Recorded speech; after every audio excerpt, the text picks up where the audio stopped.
গোটা রাজ্যে স্ট্রং রুমে কড়া নিরাপত্তার মধ্যে রাখা হয়েছে ইভিএমগুলি। তবে সেই স্ট্রং রুম নিয়ে রাজ্যের বিভিন্ন জায়গা থেকে ইতিমধ্যেই নানান ধরনের খবর উঠে আসতে শুরু করেছে।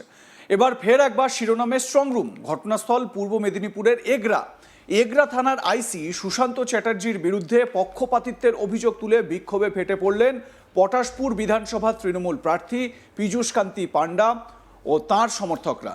পরিস্থিতি সামাল দিতে ঘটনাস্থলে পৌঁছতে হয় মহকুমা শাসক ও কেন্দ্রীয় বাহিনীকে।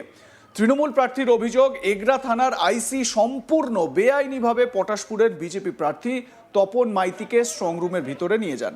তার দাবি, নিয়ম বহির্ভূতভাবে এক প্রার্থীর প্রতি পুলিশের এই বিশেষ আনুকূল্য নির্বাচনের স্বচ্ছতাকে প্রশ্নের মুখে ফেলছে। ঘটনায় তৃণমূল প্রার্থী ও কয়েকশো কর্মী সমর্থক এগরা থানার আইসিকে ঘিরে ধরে বিক্ষোভ দেখাতে শুরু করেন। বিক্ষোভকারীরা আইসির অপসারণের দাবি তুলে স্লোগান দিতে থাকেন। বিক্ষোভের জেরে দীর্ঘক্ষণ অবরুদ্ধ হয়ে পড়ে স্ট্রংরুম সংলগ্ন চত্বর।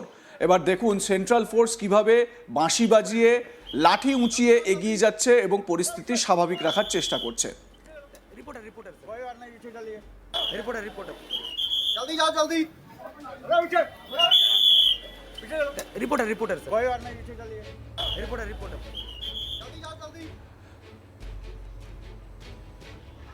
তৃণমূল প্রার্থী পীযূষ কান্তি পণ্ডা তিনি কি বলছেন, কি অভিযোগ তাঁর, শুনুন।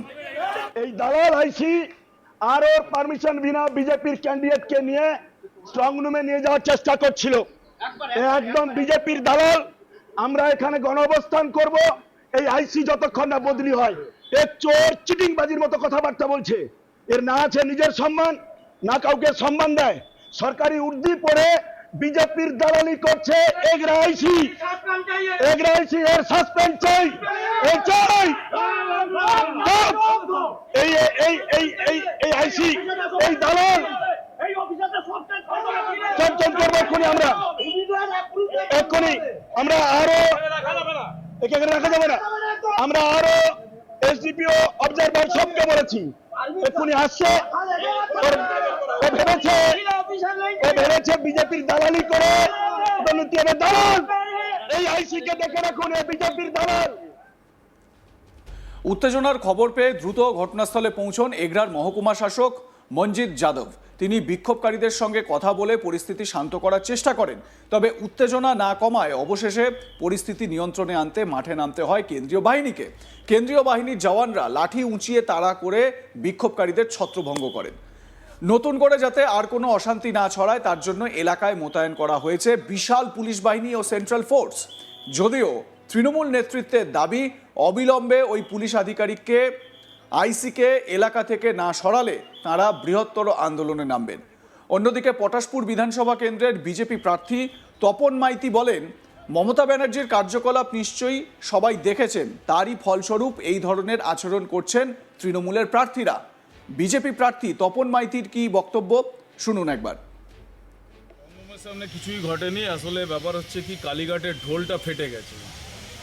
মমতা ব্যানার্জির সরকার পড়ে গেছে, সেটা বুঝতে পেরেছে, সেই জন্যই নাটক চলছে চতুর্দিকে।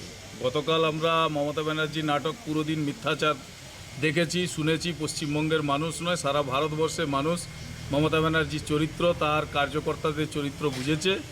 আজকে সেই ঘটনা ঘটানোর জন্য এখানে স্ট্রং রুমে এসে নাটক করছে। তার যিনি প্রার্থী হয়েছেন উনি নাটক শুরু করেছেন এবং যে অশালীন ভাষায় যেভাবে এখানকার আইসি, পুলিশ এবং যারা সেন্ট্রাল ফোর্স রয়েছে তাদেরকে যেভাবে গালিগালাজ, অশালীন আচরণ, এটা পশ্চিমবঙ্গবাসী এবং পটাশপুরবাসীও দেখতে পাচ্ছে।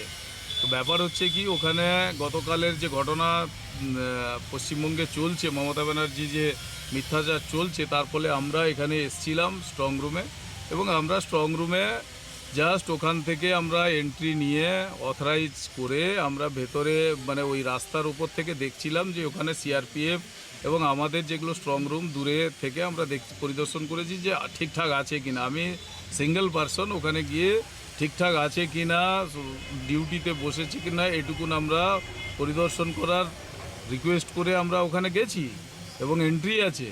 তাতে উনার যদি প্রয়োজন ছিল উনি যেতে পারতেন, উনি করতে পারতেন, কিন্তু যেভাবে অশালীনভাবে ভাষা এবং শুরু করেছে। তৃণমূল প্রার্থী দাবি করছেন যে আরও পারমিশন ছাড়া আপনি জোর করে স্ট্রং রুমে ঢোকার চেষ্টা করেছেন। জোর করে স্ট্রং রুমে ঢুকলে তো গুলি মেরে দেওয়ার নির্দেশ রয়েছে, গুলি মেরে দিত তো আমাকে। শুট অ্যান্ড সাইটের অর্ডার রয়েছে, যে এরকম ঢুকবে স্ট্রং রুমে জোর করে তাকে গুলি মেরে দেওয়া উচিত আমারও মনে হয়। আমি যদি জোর করে ঢুকতাম তাহলে আমাকে গুলি মারা উচিত ছিল। এই অসভ্য একটা মানে কি বলবো, এই যে পার্টির চরিত্র মানুষ পুরো পশ্চিমবঙ্গবাসী দেখছে, আর তার স্বয়ং যে নেত্রী, তার চরিত্র কালকে পুরো পশ্চিমবঙ্গে দেখেছে। একজন বৃদ্ধ মারা যে মানে পড়ে গিয়ে হার্ট অ্যাটাক হয়ে মারা গেছে, তার নিয়ে যে নোংরা রাজনীতি, এ পুরো তৃণমূলটাই মিথ্যাচারে ভর্তি। এরা যেখানে যে কথাগুলো বলে সেগুলোকে বিশ্বাস করবেন না, এরা পুরো মিথ্যায় ভর্তি। সেই জন্য এদের নিয়ে বক্তব্য রাখার আমার সময়ও নেই, আর আমার কোনো ইচ্ছেও নেই। দেখুন, মমতা বন্দ্যোপাধ্যায় গতকালই স্ট্রং রুমে ইভিএমগুলো পাহারা দেওয়ার জন্য দলীয় প্রার্থীদের, যারা তৃণমূল প্রার্থী, তাদেরকে বার্তা দিয়েছিলেন, বলেছিলেন রাত জেগে থাকুন, আপনারা পাহারা দিন যাতে ইভিএমগুলো চেঞ্জ করতে না পারে। একটা ষড়যন্ত্রের ইঙ্গিত করেছিলেন মমতা বন্দ্যোপাধ্যায়, এবং তারপর থেকে আমরা দেখলাম তৃণমূল প্রার্থীরা বিভিন্ন জায়গায়, আপনারা কলকাতায় দেখেছেন ক্ষুদিরাম অনুশীলন কেন্দ্রে, যেখানে উত্তর কলকাতার ইভিএমগুলো, উত্তর কলকাতার যে বিধানসভা কেন্দ্রগুলো রয়েছে সেখানকার ইভিএমগুলো এই ক্ষুদিরাম অনুশীলন কেন্দ্রে রয়েছে। সেখানে শশী পাঁজা, কুণাল ঘোষ, তারা গিয়ে গেটের বাইরে ধর্ণা বিক্ষোভ করতে থাকেন, তারা সেখানে বসে থাকেন, সিসিটিভি ফুটেজ তারা দেখতে থাকেন। অন্যদিকে জায়গায় জায়গায় কিন্তু একই রকম অবস্থা। শাখাওয়াত মেমোরিয়াল, যেখানে ভবানীপুর কেন্দ্রের ইভিএমগুলো রাখা রয়েছে স্ট্রং রুমে, সেখানে চলে যান মমতা বন্দ্যোপাধ্যায় সরাসরি, তিনি সেখানে বসে থাকেন। যদিও শুভেন্দু অধিকারী একটি ছবি পোস্ট করে দেখিয়েছিলেন যে তার যে ইলেকশন এজেন্ট, তিনি সেখানে বসেছিলেন, সূর্যনীল দাস, এবং তিনি পুরোটা দেখেছেন। মমতা বন্দ্যোপাধ্যায় সেখানে কোনো বাড়তি সুবিধা পেতে পারেননি, কারণ তার ইলেকশন এজেন্ট সেখানে তৎপর ছিলেন। তো এই রকম একটা পরিস্থিতিতে জেলায় জেলায়, জায়গায় জায়গায় কিন্তু এই স্ট্রং রুমের সামনে তৃণমূল প্রার্থীদের একটা বিক্ষোভ দেখা যাচ্ছে। ঠিক যেরকম পটাশপুরের পটাশপুর বিধানসভা কেন্দ্রের যে স্ট্রং রুম, সেখানেও এই পরিস্থিতি লক্ষ্য করা যাচ্ছে। তৃণমূল প্রার্থী তিনি কি অভিযোগ করছেন একবার শোনাবো আপনাদের। এই দালাল আইসি আর ওর পারমিশন বিনা বিজেপির ক্যান্ডিডেটকে নিয়ে স্ট্রং রুমে নিয়ে যাওয়ার চেষ্টা করছিল। একদম বিজেপির দালাল। আমরা এখানে গণঅবস্থান করব এই আইসি যতক্ষণ না বদলি হয়। এক চোর চিটিংবাজির মতো কথাবার্তা বলছে। এর না আছে নিজের সম্মান, না কাউকে সম্মান দেয়। সরকারি উর্দি পড়ে বিজেপির দালালি করছে এগরা আইসি। এর সাসপেন্ড চাই, এই চাই। এই এই এই এই এই আইসি, এই দালাল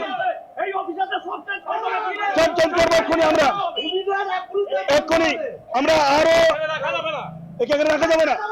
আমরা আরো এসডিপিও অবজারভার সবকে বলেছি, এক্ষুনি আসছে।